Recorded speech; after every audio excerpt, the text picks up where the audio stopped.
पुनरेवाभ्यभाषत।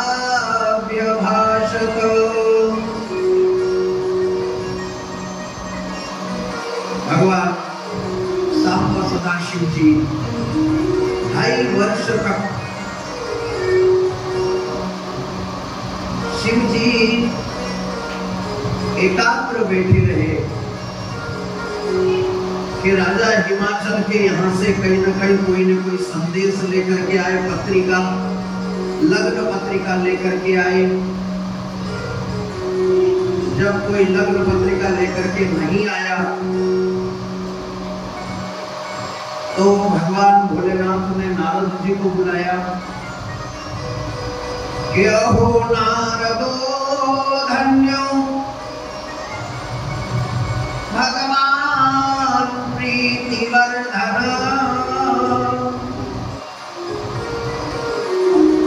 नारद जी को बुलाना, अहो नारदो धन्यो, हे नारद जी आप धन्य हैं। और आकर के कहा शिव जी ने कि जाओ नारद जी, राजा हिमाचल के यहाँ संदेश दे दो कि मैं पार्वती को पसंद करता हूं।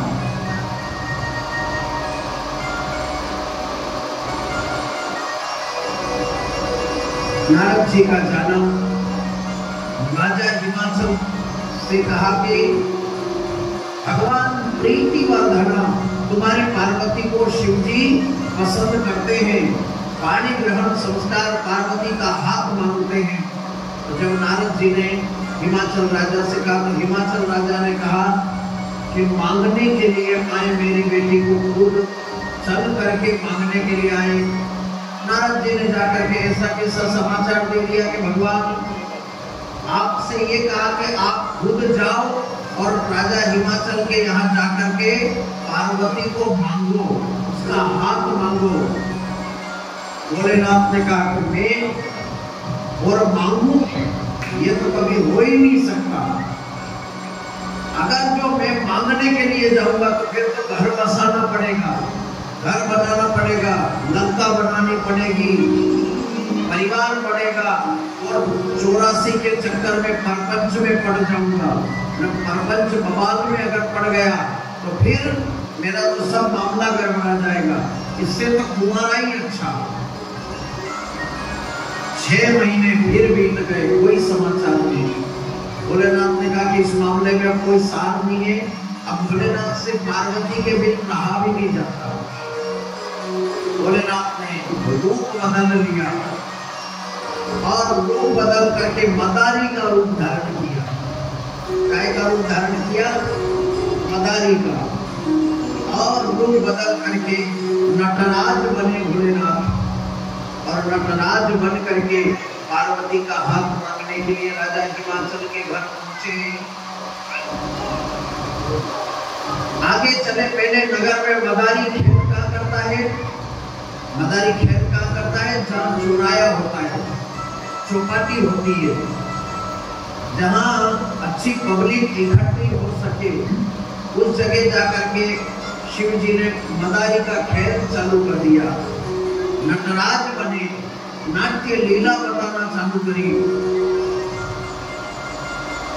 सैनिक दौड़े दौड़े और कुछ सैनिक संदेश लेकर के महल में आए और राजा से कहा, राजन आज नगर के अंदर एक कोई मदारी, कोई नटराज आया है, नाट्य लीला बताता है, और नाट्य लीला अजब सी बताता है, आप चलो देखने।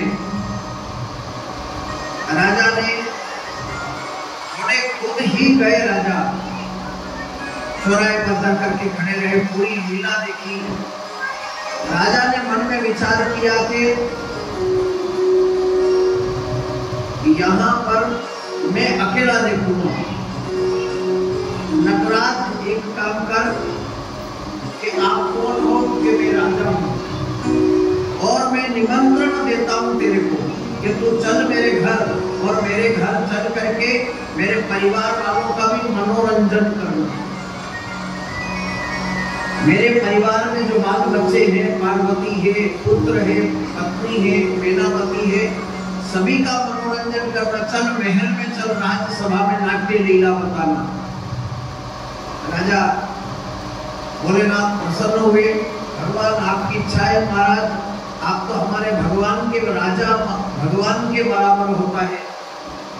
भोलेनाथ ने बात लुकड़ी चुपड़ी करके और कहा कि चलो ठीक है, पार्वती को मांगना भी पड़े तो स्वीकार है। भोलेनाथ डमरू ले लिया, बंदर ले लिया और चल दिए भोलेनाथ। यही बंदर पर ही अंजनी नामक कन्या से हनुमान जी का जो रुद्रावतार है, ये यहीं से हुआ था। हनुमान जी का अवतार का वर्णन है। रुद्रावतार जो एकादश रुद्र में 10 रुद्र को अवतार नहीं लिए, दशारुद्रावतार एक अलग है और हनुमान जी का अवतार रुद्रावतार अलग है। यहाँ नटराज बन गए, राजा हिमाचल के यहाँ गए, 2 बार गए थे, राम दरबार में भी गए थे और एक बार राजा हिमाचल के यहाँ पार्वती के लिए गए। अब लेकर के बंदर को लेकर के चल दिए हैं, वहां लीला करते हैं। और जब ऐसी लीला बताई कि राजा और पूरे परिवार वाले, पूरे कुटुंब परिवार वाले मंत्र मुग्ध हो गए लीला को देख करके। लीला को देख करके मंत्र मुग्ध जब हो गए, तब राजा ने सिंहासन से उतर करके पीठ थपथपाई और पीठ थपथपाने के बाद में कहा राजन ने, वाह नटराज वाह, तेने भी क्या लीला बताई है, पीठ ठोकी है। और पीठ जब थपथपाई तब कहा तेने क्या बढ़िया लीला बताई, मांग क्या मांगना चाहता